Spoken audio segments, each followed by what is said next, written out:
So there you go. I mean, sadly, cancer is very close to my heart as well. I lost my dad to cancer, so it was about 7 years ago. So I'm not as sad about it now, if that makes sense. It is quite hard to word that, isn't it, without sort of, sounding like another bitch. I really mourned for my dad for like the first 2 years, and after that I was like, fuck him, it's done, it's sorted. Yeah, there's no real nice way to word that. She knows I'm kidding, I hope. That's the kind of... I feel the same way too. Like, I had a mate die of cancer when I was 15, he was 16, and like I had the thing the other day, about 4 years ago, when I was like, holy shit, I've now outlasted the time that he was on Earth. It was like this weird thing of, man, that's kind of weird and creepy. Yeah. But yet, back in the day, it's like, still feel sad that he's gone. But it's just like, you know what? Yeah. There was meant to go somewhere with that, and I don't know. I think halfway through my brain went, nope, buttons, words, goodbye. I think cancer is one of those things that touches everybody's life. Last year I lost a very dear friend to me who passed away from pancreatic cancer, and my uncle. Oh, it's miserable. She was there one day and gone like within 3 months. It was horrible.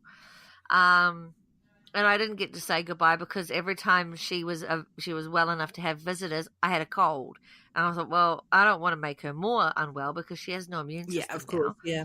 Yeah.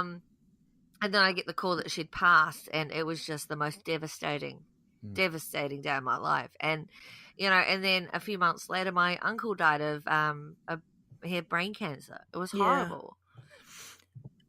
It was horrible. And, my grandmother died when I was 4. She had ovarian cancer. It's a nasty disease, and it's about time somebody found something to cure it. I think I agree. I absolutely agree. And it's about time. They managed to sort out AIDS and, not sort it out, but, at least maintain it. So why can't they do that with cancer? Come on.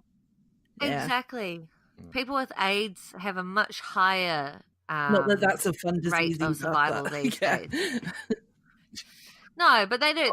They have a much higher survival rate. Like legit with love to everyone and all that kind of stuff. I was like, man, this just turned real dark quickly all of a sudden. I was just like, which is better to have, cancer or AIDS? Which one would you rather have? Yeah. AIDS. Top 10 reason. Let's go. It's fine. No. But no, so yeah, so if you would like to listen, if you think Bex is funny, what to do now because we've turned the episode. So the episode was all. I was trying to link it back to something. I don't know how to do it. It's like, what the fuck? We talked about death at the end. Yeah. Ironically, at least it's better than talk about death at the beginning of the podcast, because now we'd be like, well, this podcast is now done. We're finished. Thank you. But if anyone out there wants to donate to Bex as well, look up her on her Twitters. You'll find them all there. She finally figured out how to do a pin tweet, so I've put them there for us. So it's all good. It's funny. Bex comes to me. She goes, "I've got 3 of them, but no one's donating." And I looked on her website. It's not there. I'm like, "Do you know how to do a pin tweet? What's that?" That's probably the reason why no one's donating to you, honey.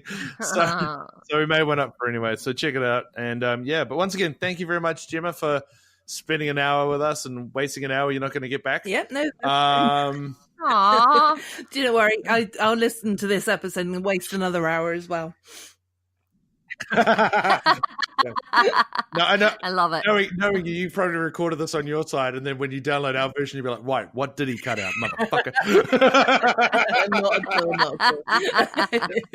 I'll give you a little spoiler right now. I'm not cutting anything because that's too much fucking work. Okay, just a little spoiler. Anyway, Joe, as always, it's always been fun chatting with you, especially chat with you now in person. Normally it's on Twitter, but it's always fun seeing your name pop up because it's always like, right, what other smart ass things can I say back to you? So thank you very much for actually joining us and having a chat. So it's been fun. It's been absolute my pleasure. Toodaloo. All right, Bex, do the outro, and don't forget to add in Talking Codswallop as well. Come on. Let's see how good you are. Oh my God, I'm not that good. Right, if you want to find us, you can find us on Twitter. I'm at Bex131, Gareth at GRRPod, Gemma is at Talking Codswallop. No, you're just Codswallop, at Codswallop Pod. At Codswallop Pod. Otherwise, you can find us on our website, GarethRandomRamblings.com. Do you have a website, Gemma? No, we don't. We have Facebook and cool. Instagram, but it's all exactly the same. So at Codswallop Pod. Perfect. And if you want to find our podcast, you can find all of us on any good podcast Indeed. site. And some shit ones too. Bye. Bye.